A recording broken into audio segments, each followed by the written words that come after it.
Grattan, MD, is a specialist in family medicine and a clinical physician at the UCLA Center for Human Nutrition, studying obesity as a risk factor.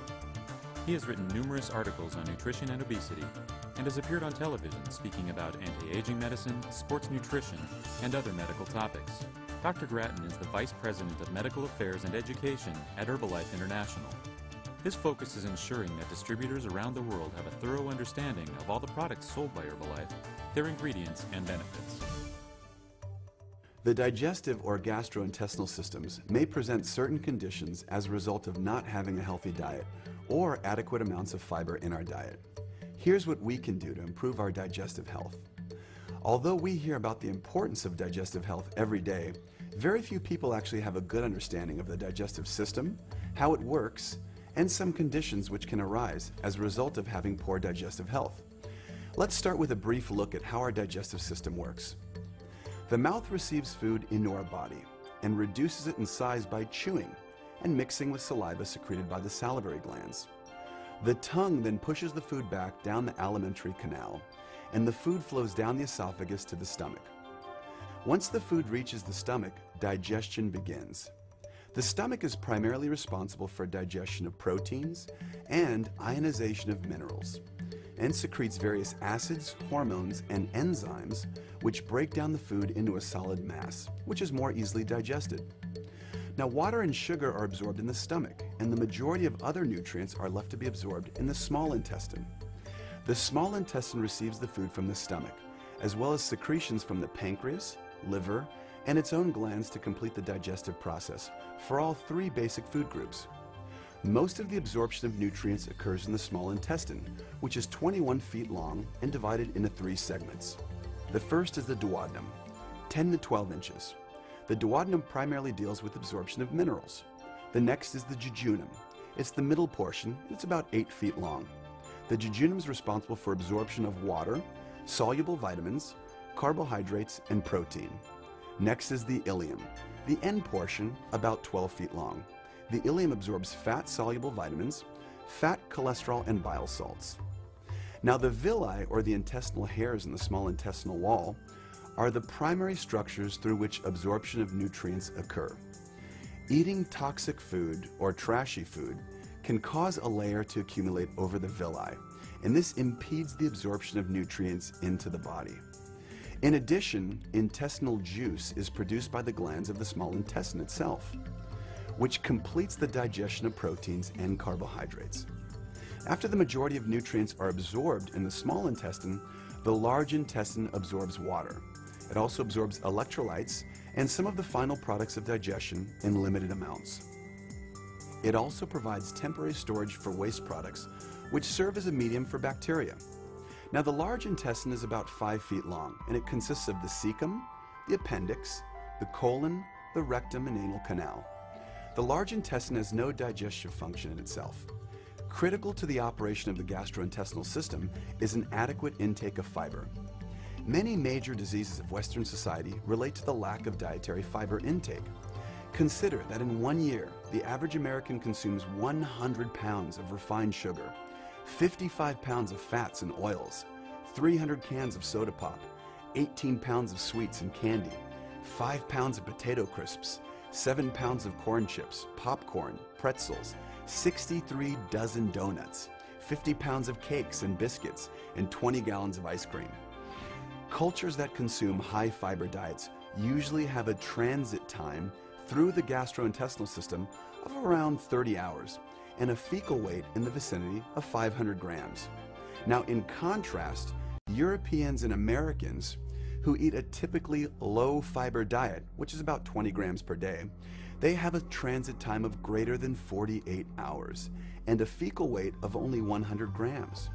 So when the fiber is added to the diet of individuals with high rapid transit times, their transit times slow down, thus normalizing bowel movements.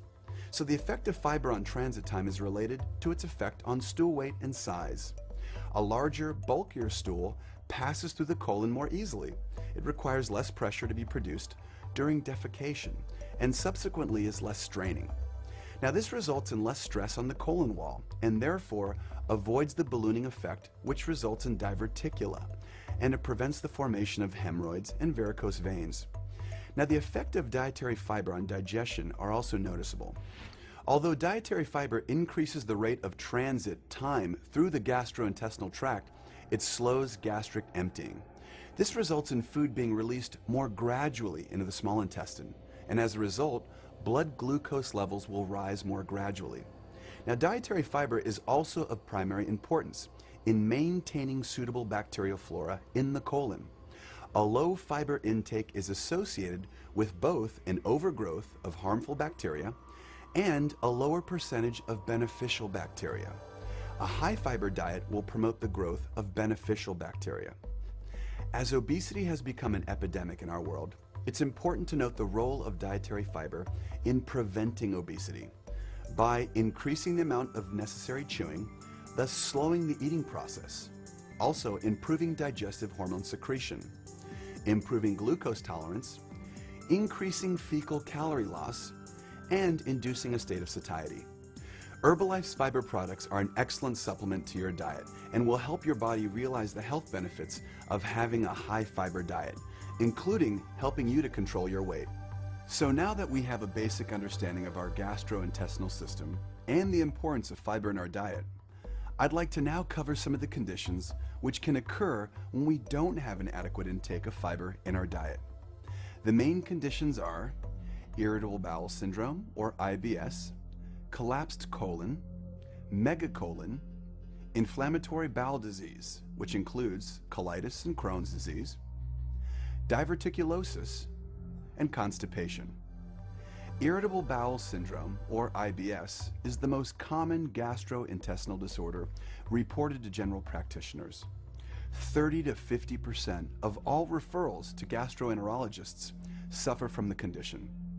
Estimates are that approximately 15% of the population have suffered from IBS, and that there are twice as many women sufferers as men.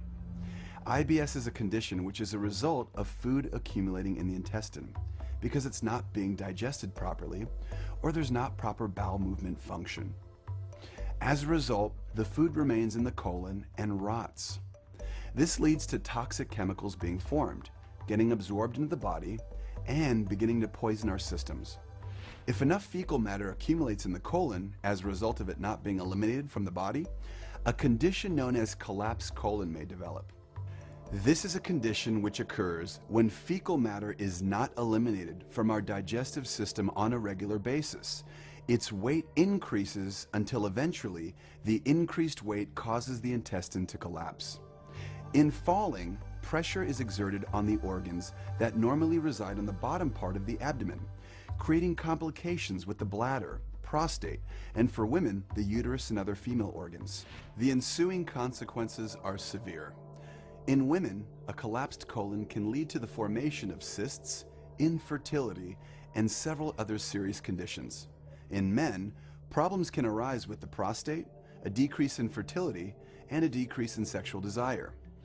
IBS can also give rise to a condition known as MegaColon, as more and more materials accumulate in the colon as a result of IBS. Given that the colon has the ability to expand up to 5 times its regular size, the size of the colon can increase dramatically. Now, you've seen pictures of people with very big stomachs and, in comparison, very thin legs. Well, this is possibly the condition they're suffering from. In addition, the toxic substances which accumulate in our colon can contribute to becoming obese by depleting the body of energy. Now, toxins build up in the colon can slow down our body's metabolism, and at the same time they slow down our cellular metabolism, overcharging the organs and the glands.